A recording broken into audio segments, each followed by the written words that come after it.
Jangan pernah menganggap bahwasanya orang yang hari ini pintunya rezeki itu banyak daripada kita, berarti lebih disayang dari kita oleh Allah. Tidak. Karena beda antara konsep cintanya Allah dengan konsep cintanya makhluk. Ketika kita sudah sepakat bahwasanya konsep cintanya Allah itu beda dengan konsep cintanya makhluk, mari kita perhatikan bagaimana konsep cintanya Allah ketika Allah itu mencintai seorang hamba. Karena kalau tidak kita fahami ini, kita akan kaget. Karena banyak perkara yang terkadang tidak pernah kita duga datang ketika kita memperbaiki hidup kita. Karena beriman kepada Allah itu bukan berarti menjadikan hidup kita gampang. Tapi justru ketika kita beriman dan ingin memperbaiki hidup kita dan mengkoreksi hidup kita, terkadang banyak kesulitan-kesulitan yang Allah akan berikan kepada kita. Kenapa Ustadz? Ya karena konsep Allah kalau cinta, Allah berkata, Innallaha idza ahabba qauman ibtalahum fa in radiya falahur ridha wa in sakhita falahus sakhat. Karena Rasulullah SAW berkata kepada kita, menerangkan bagaimana konsep cintanya Allah ketika Allah itu cinta kepada hambanya. Allah itu apabila telah cinta kepada salah satu di antara makhluknya, ibtalahum, Allah itu akan mengujinya.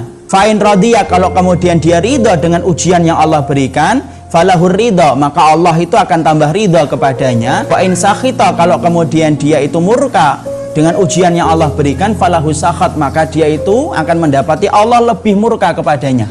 Semakin kita beriman kepada Allah dan semakin kita dicintai oleh Allah karena iman yang kita miliki, ingat, sesungguhnya Allah itu akan menyulitkan kita dengan berbagai macam ujian. Kenapa Allah akan menyulitkan kita dan memberikan kita ujian ketika kita beriman? Tidak apa-apa, kecuali tujuannya adalah Allah ingin tahu apakah cintanya makhluk itu betul-betul teruji ataukah hanya sekedar ucapan. Kalau kemudian orang itu hanya mengatakan kami cinta kepada Allah kemudian ditinggalkan, maka mana yang diketahui benar-benar cintanya dan mana yang palsu di dalam cintanya. Makanya Allah kemudian diterangkan oleh Rasulullah, kalau Allah sudah jatuh cinta sama kita, maka Allah akan menguji kita. Kadang kita dulu ketika belum banyak mengetahui ilmu, kadang-kadang hidup kita gampang. Kenapa? Karena menurut kita semuanya boleh. Tapi setelah kita belajar, akhirnya apa?